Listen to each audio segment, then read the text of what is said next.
Yes, a very good morning to all of you. So yesterday we were doing geometrical meaning of zeros of the polynomial. So I have told you that zeros of the polynomials, if we think about their geometrical representation, then the zeros of the polynomial, they are the x coordinates of the points where the graph of the polynomial meets x-axis, right? So as we have discussed different types of polynomials, so let us see that what will be the significance of geometrical significance of their zeros, right? So let us start with the linear polynomial. Linear polynomial we are having in the form this standard form of the linear polynomial ax plus b, px is equal to ax plus b. If we are talking about अब geometrical significance या हम कहें अगर graphical significance के साथ हमें zeros find करनी है तो one thing should be clear to you, we must have graph of the polynomial. Now roughly I will told you about the graph of the polynomial and accordingly we will see that how many zeros, right? So if I see about the graph of this polynomial, you have done it in the previous classes that linear equation in one variable, its graph is always a straight line, always a straight line. Suppose that graph it comes out to be like this. Graph क्या है इसका? Straight line है. Suppose that it comes out to be like this. Then how to find the zeros from the graph? It is, first of all, we'll see the point of intersection of this graph with x-axis. Suppose the point of intersection of this graph with x-axis is 2, 0. Then what will be the answer for the zero of the polynomial? Answer for the zero of the polynomial will be 2, right? Because yesterday we did that zero of the polynomial is the x coordinate of the point where the graph of the polynomial meets x-axis, right? So this is about linear polynomial. So how many zeros linear polynomial can have? It can have only one zero. Because जिस तरह से मर्जी आप इसका graph set कर लो straight line ही आएगी. It will be like this. ये ऐसे आ सकती है. It can be like this. ठीक है. Always it will meet you can say x-axis at exactly one point. So maximum zeros that a linear polynomial can have is 1. Some of the students, they might think that sometimes graph can be like this also. That means it is not touching x-axis. And if the graph is not touching x-axis, that means polynomial don't have any zero, right? So second हमारे पास जो type है that is quadratic polynomial. So if we are talking about quadratic polynomial, standard form of the quadratic polynomial, as I told you earlier, px is equal to ax square plus bx plus c. Now as far as graph of, यहाँ पे आपके लिए ये important नहीं है कि graph कैसे बनाना है कैसे नहीं, important ये है कि उस graph का significance क्या है, right? So as far as the quadratic polynomial is concerned, its graph is always in the form of parabola. Its graph is always in the form of parabola. What is parabola? Parabola is a U-shape you can say graph. U-shape जो graph होता है उसको parabola हम कहते हैं. Now, as I'm saying that its graph will be a parabola, so it can be of a different type, different you can say it can be in the different quadrants. It can touch the x-axis in the different way. First way, suppose it is upward parabola. जिसका face up की तरफ है, right? So it can be like अगर मैं upward parabola की बात करूं तो it can you can see that it is touching x-axis exactly at 2 points, right? So exactly at 2 points, that means 2 zeros हो गई. From here you will get 2 zeros. X coordinate of the point will be 0 here, 2 will be 0 here, 3 will be 0, right? If the parabola is like अगर हम downward direction में बात करें ऐसे, तब भी इसको 2 पॉइंट्स पे टच कर रहा है, देन मैक्सिमम जीरोस जो है वो यहाँ पे भी 2 ही होंगी. And it will be the x coordinate of the point where graph touches x-axis, that is 4 and 5. So first case I am discussing when the graph of the polynomial touches x-axis exactly at 2 points and the polynomial is having exactly 2 zeros, right? अब ये जो graph है parabola, it can have the second you can say scene also. What is the second scene? Suppose this upward parabola, it touches x-axis like this. That means exactly at one point. And similarly, downward parabola, this is also touches x-axis exactly at one point. Suppose this point is 3, 0 and this point is 4, 0. Then what will be the zero of the polynomial? X coordinate, that means 3. And what will be the zero of the polynomial from here? X coordinate, that is 4. This is the second scene of the graph. And what from the second scene of the graph we are concluding? We are concluding that this polynomial, it will be having 1, 0. अब आपके दिमाग में एक बात आ सकती है कि quadratic, ma'am तो हमेशा कहते होते हैं क्वाड्रेटिक जितनी डिग्री है उतने इसके जीरोस रूट्स होंगे, तो इसके 2 रूट्स क्यों नहीं आ रहे, 2 जीरोस क्यों नहीं आ रही? एक्चुअली क्या होता है, देखो जैसे अगर हमारे पास मान लो पॉलिनोमियल ये है x+1², इसकी जीरोस फाइंड करना हो, इसको 0 के इक्वल पुट किया, यानी कि इसके 2 ब्रैकेट्स 0 के इक्वल पुट हुए, पहली वैल्यू भी x की -1 आ गई, दूसरी वैल्यू भी x की -1 आ गई. तो what we conclude, when we are saying that 1 0, that means both zeros will be equal. We count it to be 1 0, but actually both zeros they come out to be equal. So this is the case when the polynomial, quadratic polynomial, it will be having 1 0 when the graph is touching the x-axis exactly at one point. पहले 2 points पे हुआ. अब आपके mind में ये भी बात आ सकती है कि मैम ने 2 से क्यों शुरू किया, 3 से क्यों नहीं? मैक्सिमम जितनी डिग्री होती है, मैक्सिमम जीरोस उतनी हो सकती है. इस क्वाड्रेटिक पॉलिनोमियल की मैक्सिमम जीरोस 2 से ज्यादा तो हो ही नहीं सकती, 3 नहीं हो सकती, क्योंकि डिग्री इसकी 2 है. So maximum zeros of the polynomial, it will be always 2. So that's why starting with 2 points पे graph meet किया, then coming to 1 point पे graph meet किया. अब इस graph का third scene ये भी हो सकता है. Third scene of the graph, it can be like this also, that this graph never meets x-axis, चाहे वो downward की form में हो, चाहे upward की form में हो. And when the graph doesn't meet x-axis, that means polynomial will have no zero. Polynomial will have no zero, तब पॉलिनोमियल का कोई जीरो नहीं होगा. If the graph do not meet x axis, that means this polynomial will not have any zero. So what we conclude from here, that a quadratic polynomial maximum it can have 2 zeros. Some of the cases it will be having 1 0, जहाँ पे दोनों equal हो जाएंगे, we say it to be 1 0, and some of the cases it will be having no zero. That means no root of the quadratic, no solution of the quadratic polynomial exists, then we say it is having no zero. Graphical representation आपको पता होनी चाहिए कि अगर graph 2 points पे touch कर रहा है तो 2 जीरोस, 1 पॉइंट पे टच कर रहा है एक्स एक्सिस को 1 जीरो, टच ही नहीं कर रहा है एक्स एक्सिस को, then this polynomial will be having no zero. ठीक है, तो अब आते हैं, आगे बढ़ते हैं क्यूबिक पॉलिनोमियल की तरफ. क्यूबिक पॉलिनोमियल की स्टैंडर्ड फॉर्म हमारे पास ये. अब जैसे कि आपको पता है लीनियर पॉलिनोमियल का graph, I told you it is a straight line. Quadratic polynomial का graph whenever you will draw it, it will be in the shape of parabola, that means U shape curve. ठीक है, what about cubic polynomial, how kind of graph you will get for the cubic polynomial? This will be simple curve.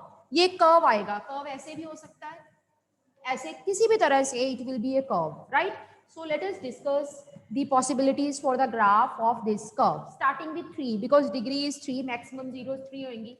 तो हो सकता है कि इस curve का जो ग्राफ है वो ऐसे आए.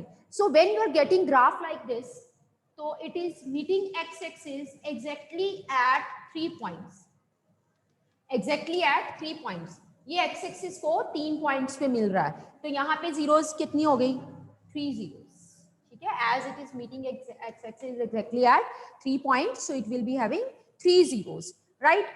And second scene of graph हमारे पास ये भी हो सकता है. Second scene of graph, it can be like this also, that this graph touches x axis only at, you can say, 2 points. One is 1, 0, another is 2, 0. When the graph is touches x-axis only at 2 points, that means this polynomial, cubic polynomial, it will be having 2 0. Your attendance is going to be very, very important in this session. So please be regular in attending your classes. Don't get absent, right? So this is 1, 0, this is 2, 0. So this graph is touches x-axis exactly at 2 points. What it means, this polynomial now it will be having 2 zeros. Cubic will be having 2 zeros. अब कुछ बच्चे सोचते हैं cubic है तो 2 zeros कैसे, 2 zeros कैसे हो जाएंगी, 2 zeros इक्वल आ जाएंगी और एक डिफरेंट हो जाएगी.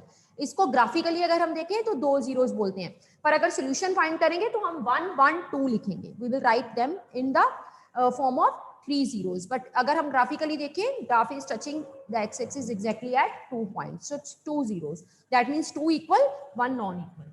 अब इस ग्राफ की जो थर्ड सिचुएशन है, थर्ड सीन है, वो ये भी हो सकता है that this graph, this curve never touches x axis. ये कर्व एक्स एक्सिस को कभी टच ही ना करे.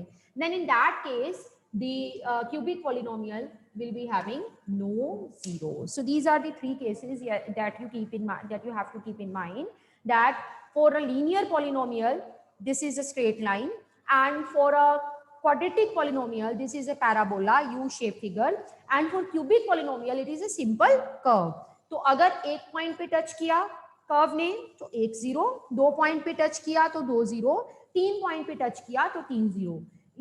जहां तक लीनियर का सवाल है maximum 1 0, quadratic maximum 2 0 and cubic maximum 3 0. तो इन सभी चीजों को डिस्कस करने के बाद लास्ट में, जब मैं नोट्स भेजूंगी, everything will be written over there, last में हम एक नोट लिखेंगे. What is that note? Note is a polynomial of degree n can have at most n zeros. A polynomial of degree n can have at most n zeros. अगर किसी polynomial की n degree है तो उसके maximum n zeros हो सकती हैं. जैसे कि आपने देखा क्यूबिक में ग्राफ ने 3 केसेस अराइज किए, मैक्सिमम 3, 2, 1 और कोई भी ना हो जाए, एक वाला केस भी आएगा. ठीक है. एंड सिमिलरली जो क्वाड्रेटिक है उसमें ग्राफ ने कितने केसेस अराइज किए, maximum 2, then 1, then come out to be 0. ठीक है. इसी तरह से जब हम लीनियर की बात करते हैं, ग्राफ ने कितने केसेस अराइज किए, 2 cases. It can touch eight 1 point, maximum 1 and minimum 0. Similarly ये पॉलिनोमियल ऑफ डिग्री n, अगर किसी पॉलिनोमियल की डिग्री n हो तो उसकी मैक्सिमम जीरो जो है वो n हो सकती है. ठीक है. Vanshika, what animation is showing? You are showing some animation to me. Your DP is showing some animation. If you want to see this cartoon, so please don't come in my lecture. ठीक है ना? I am going to remove you.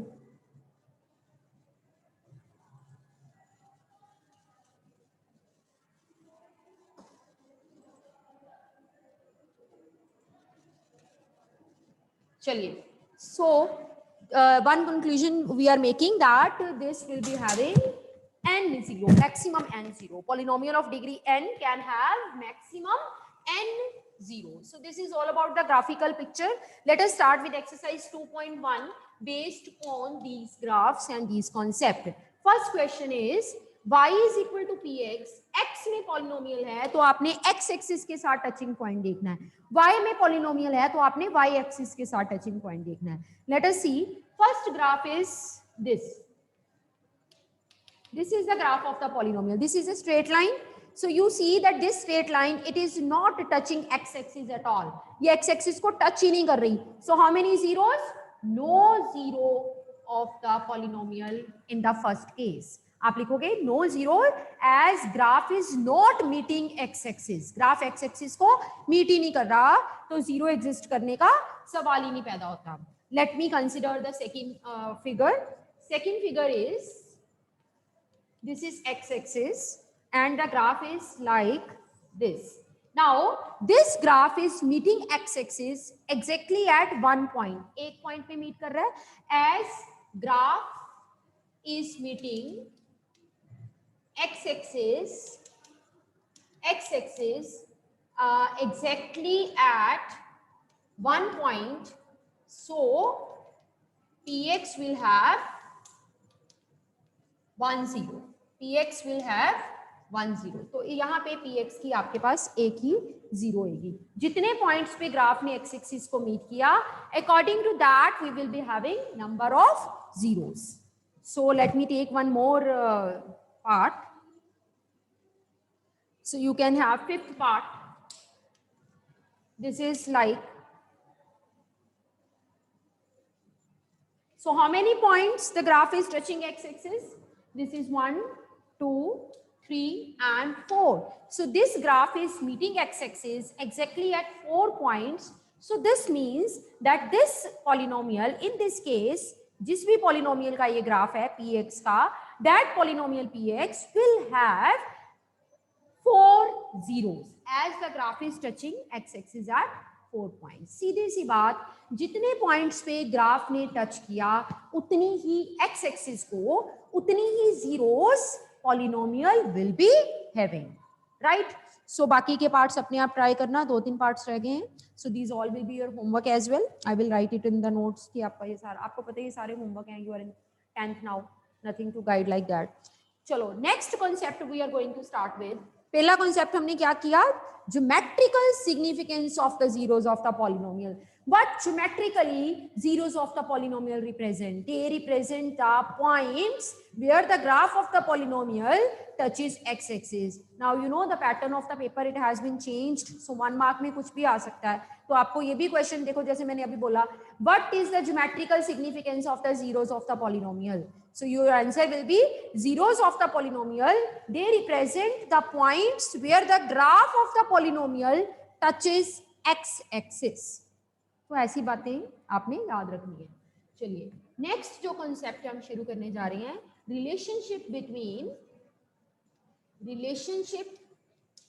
Between zeros and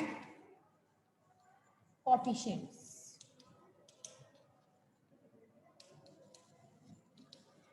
Relationship between zeros and coefficient. What is the meaning of the relationship between zeros and coefficient?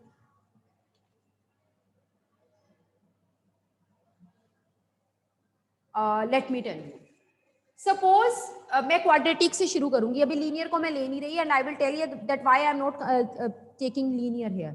Suppose we are having quadratic polynomial px is equal to ax square plus bx plus c. ठीक है. सो यहाँ पे आपने coefficients को बहुत ध्यान से देखना है, because this is the relationship between zeros and coefficient. Two things should be considered. One are the zeros, another are the coefficients. You see the coefficient. This is a coefficient of x square. This is b coefficient of x, and this is c. Bhumika, look at the board. Continuously you are talking. Bhumika, you are continuously talking. This is constant. So this is coefficient of x square. This is coefficient of x. This is constant. So यहाँ पे zeros और coefficient में relation से हम क्या कहना चाहते हैं? Let me tell you. सबसे पहले तो I will take one example. Suppose I am having a polynomial. You can say x minus 1, x minus 2. That is x square minus 2x minus x minus 3x plus 2. मान लो ये हमारे पास एक polynomial है, ठीक है? तो इसकी 2 जीरोस हैं. This polynomial is having 2 zeros, 1 and 2. मैंने फाइंड कर ली जीरोस. हमें पता है जीरोस फाइंड करने का तरीका. पॉलिनोमियल को जीरो के इक्वल पुट करके जो आंसर आते हैं x के, वो जीरोस होती हैं, राइट? तो यहाँ पे 1 और 2 इस पॉलिनोमियल की जीरोस हैं. तो कोएफिशिएंट्स और जीरोस के बीच में रिलेशन सबसे पहले मैं इधर लिखूंगी, फिर उधर वेरीफाई करके बताऊंगी. It says that sum of zeros, अगर मैं कह दूं कि अल्फा बीटा इसकी जीरोस हैं, तो sum of zeros that means alpha plus beta, this is equal to minus coefficient of x over coefficient of x square, minus coefficient of x over coefficient of x square. कैसे? ये है coefficient of x, minus लगा, फॉर्मूले में सबसे पहले minus आएगा, x का कोएफिशिएंट b और x स्क्वायर का कोएफिशिएंट a. कुछ बच्चे इसको इस फॉर्म में याद रखते हैं, that sum of the zeros. Standard form में अगर हमारे पास पॉलिनोमियल है, हमने कन्वर्ट कर लेना है स्टैंडर्ड फॉर्म में, then sum of zeros will be minus b over a. But better to remember it in this form. मैं बताऊंगी कि क्यों मैंने इस फॉर्म में ज्यादा मेरे को अच्छा लगता है याद रखना, क्योंकि कई बार बच्चों को भूल जाता है कि पॉलिनोमियल स्टैंडर्ड फॉर्म में नहीं लिखी हुई और उनके सम गलत होने के चांसेस हो जाते हैं. तो बेटर है इसको याद ऐसे करो, minus coefficient of x over coefficient of x square. This is the sum of zeros. What it wants to say, ये रिलेशन क्या बताना चाहता है कि अगर आप किसी पॉलिनोमियल की दो जीरोस को ऐड करो और आंसर निकालो, यहाँ पे आपका एक आंसर आएगा, ठीक है, और उसके बाद आप निकालो minus coefficient of x over coefficient of x square, both the things will be equal to each other, दोनों चीजें आपस में इक्वल होगी। ये मैं आपको यहां से वेरीफाई करके बता देती हूँ, जस्ट अ मिनट। देखो ये दो जीरोस है ना पॉलिनोमियल की, इनको ऐड करो, सम ऑफ जीरोस निकालो, this is 3, sum of zeros 3 आया।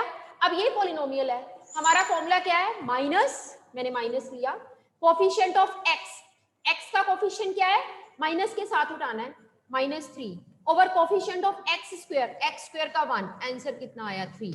यानी कि जब मैंने सम ऑफ जीरोस किया और जब मैंने फॉर्मूला अप्लाई किया, minus coefficient of x over coefficient of x square, both the things they come out to be identical. So either you are finding sum of zeros or you are finding minus coefficient of x over coefficient of x square, your answer will be the same. ठीक है, ये होता है relationship between zeros and coefficient, they are related with each other with some formula. आगे अगर जैसे मैंने आपको बोला कि अल्फा बीटा इसकी जीरोस हैं तो सम ऑफ जीरोस का रिलेशन हुआ, अब मैं बता रही हूँ प्रोडक्ट ऑफ जीरोस, यानी कि इनको मल्टीप्लाई करके alpha into beta, product of zeros. अब फॉर्मूला क्या होएगा, हमने माइनस से शुरू किया था, अब प्लस आएगा, ऑल्टर चलेगा, पहले माइनस फिर प्लस, प्लस और आप लिखोगे constant term over coefficient of x square, ये इसका फॉर्मूला होगा प्रोडक्ट ऑफ जीरोस का। वेरीफाई करें जरा, हमारे पास पॉलिनोमियल ये थी x square minus 3x plus 2, इसमें इसकी जीरोस हैं 1 और 2, पहले जीरोस को प्रोडक्ट करो, 1 into 2 it becomes 2।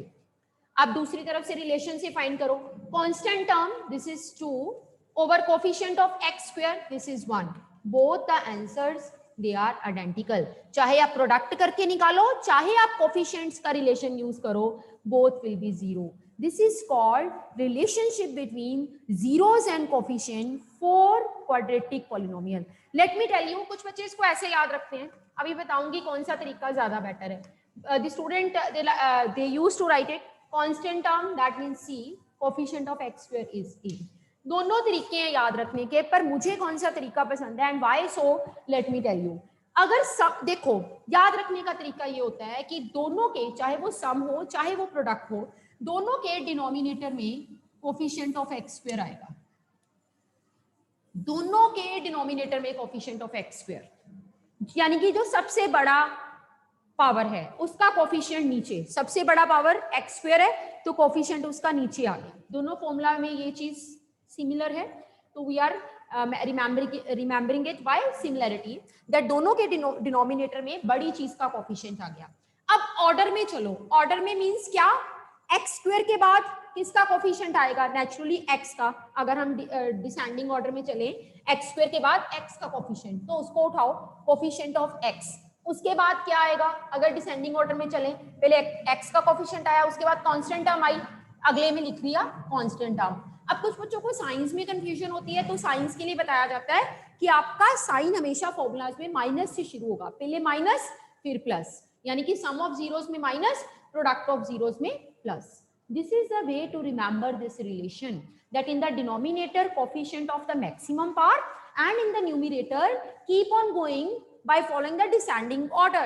That means if you are having x square के coefficient को आपने use कर लिया denominator में, तो उसके बाद descending order में x का coefficient आता है, तो क्या लिखेंगे, coefficient of x, उसके बाद descending order में constant term आती है, तो next में क्या लिखेंगे, constant term, and sign कैसे start होंगे, starting with minus then goes with plus. This is the way to remember the relation between zeros and coefficient. Some of the students they used to say that we will remember it in this form. हम इस form में इसको याद करेंगे, मुझे कोई problem नहीं है, आपको अगर ऐसे याद करना है minus B over A and C over A, that is also one way, आप ऐसे भी याद कर सकते हो, this is minus B over A over and this is C over A, यानी कि नीचे एक्स स्क्वायर का कोफिशिएंट, ऊपर एक्स का कोफिशिएंट, ऊपर कांस्टेंट टर्म, इसका साइन माइनस, इसका sign plus. Why I am remembering it in this way? क्योंकि कभी कभी आपके पास जो you can say quadratic polynomial होती है उसमें चीजें मिसिंग होती हैं, जैसे कि अगर मैं quadratic polynomial ऐसे लिख दूं, 3x² + 2। बच्चे क्या करते हैं, a की वैल्यू 3 ले लेते हैं और b की वैल्यू 2 ले लेते हैं, गलती करते हैं। तो अगर आप कोफिशिएंट्स की फॉर्म में लिखोगे तो आपको पता चल जाएगा कि यहाँ पे x का कोफिशिएंट कुछ है ही नहीं, उसकी जगह 0 आएगा। तो better to remember it in the form of coefficients, and if it is not easy, you see it seems to be difficult to you, then it will be sum of the zeros is minus b over a and product of the zeros is c by a. That means if you are calculating sum by calculation and you are calculating sum by this formula, both the answer will be identical. If you are calculating the product by calculations or you are calculating the product by coefficients relation, two answers they will be identical. Okay. सो ये है हमारे पास zeros and coefficient का relation in case of you can say quadratic polynomial. अभी हम करेंगे zeros and उसका relation in terms of 16, 17, 19, 20, 21, 26, 28, 9, 30, 31, 32, 33, 34, 35, 36, 37, 38,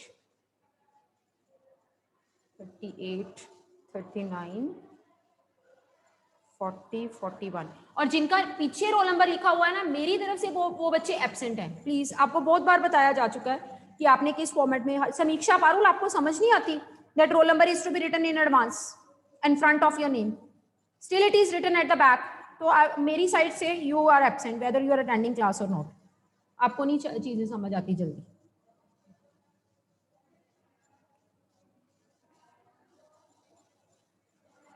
ठीक है ना? तो आपको पारुल एंड समीक्षा कल से मैं रिमूव करूंगी, आज मैंने एब्सेंट मार्क किया है। ठीक है ना? चलिए, so let us start relation between zeros and coefficient of a cubic polynomial. Cubic polynomial का अब देखते हैं रिलेशन।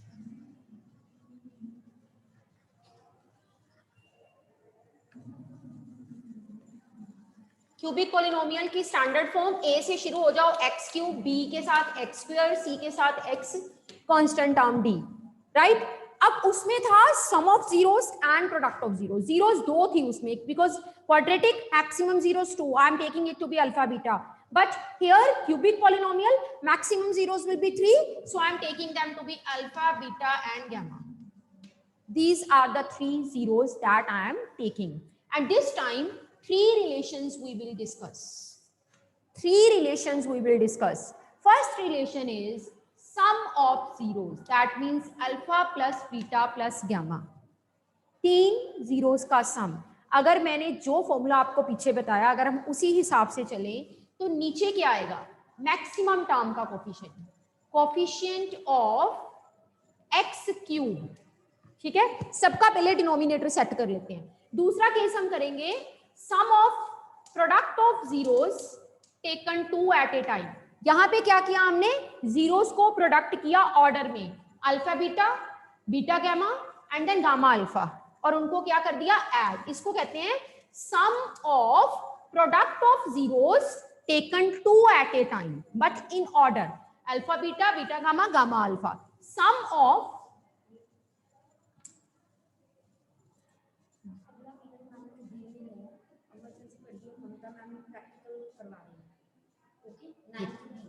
उनको पूछ तो करवाना क्या है, नहीं वो कितने है कितने नहीं, मैंने ना पता।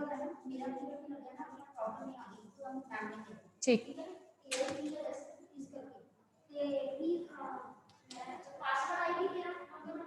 हाँ उनको सेंड कर दो, alpha beta plus beta gamma plus gamma alpha.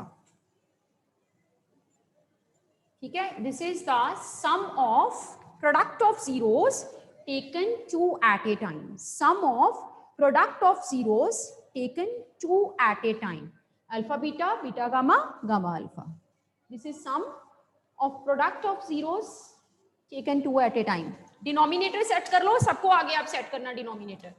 Coefficient of x cube, ठीक है, डिनोमिनेटर सबका सेम रहेगा, मैक्सिमम वाला। और तीसरा केस हम इसमें डिस्कस करेंगे प्रोडक्ट ऑफ जीरोस, जिसमें एक ही जीरो एक टाइम पे आएगी, that means alpha beta gamma. This is called product of zeros, alpha beta gamma.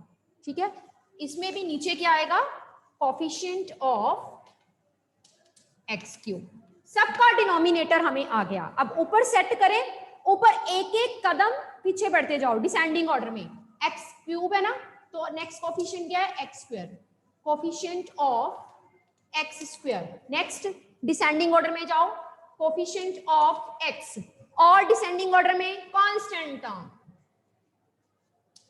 This is constant term. अब साइन सेट करो, माइनस से हमेशा रिलेशन स्टार्ट होते हैं, this is minus, this is plus, and then it is minus. This is called relation between zeros and coefficient for a cubic polynomial. Minus coefficient of x square over coefficient of x cube, coefficient of x over coefficient of x cube, minus constant term over coefficient of x cube. Minus हमेशा alter में जाएगा, पहले minus आया, फिर plus आया, फिर minus आया, ठीक है। जैसे पिछली बार सम ऑफ जीरोस में माइनस था, प्रोडक्ट में प्लस हो गया। कुछ बच्चे इसको ए बी सी डी की फॉर्म में याद करना चाहते हैं, तो मुझे कोई प्रॉब्लम नहीं है, they can remember it like minus B over a, then c over a, then minus d over a, whatever you like the most, whatever seems to be easiest to you, you remember that, but according to me this one is the best, because यहाँ पे आपके पास values को replace करने की गलती जो है वो कभी नहीं होगी। Please mind it, this is very important concept that we are going to start with. Meaning क्या है इसका, कि जब हम तीन जीरोस को ऐड करें जो आंसर आएगा, और जो इन कोफिशिएंट्स में वैल्यू पुट करके आंसर आएगा, both the answers they will be identical, they will be same. Similarly जब हम यहाँ पे जीरोस को मल्टीप्लाई करके ऐड करेंगे, जो आंसर आएगा, और जो कोफिशिएंट्स को पुट करके आंसर आएगा, that will be same again. And if we are doing product of the zeros simply, that means alpha, beta, gamma, just multiplying the three zeros, whatever answer you will be getting, that will be same that you are getting by putting the values of the things here.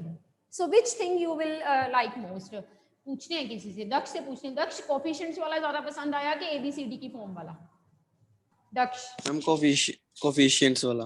Coefficients वाला, चलो ठीक है। Coefficient वाले में गलती होने के chances कम हो जाते हैं, और लिखना इतना आसान है कि नीचे मैक्सिमम का कोफिशिएंट, ऊपर एक एक कम करते जाओ डिसेंडिंग ऑर्डर में, x square, x, then constant. Science की कभी गलती नहीं होगी अगर ऑल्टर में चलोगे, माइनस से start, minus plus and then minus. So this is the relation between zeros and coefficient for the cubic polynomial, ठीक है।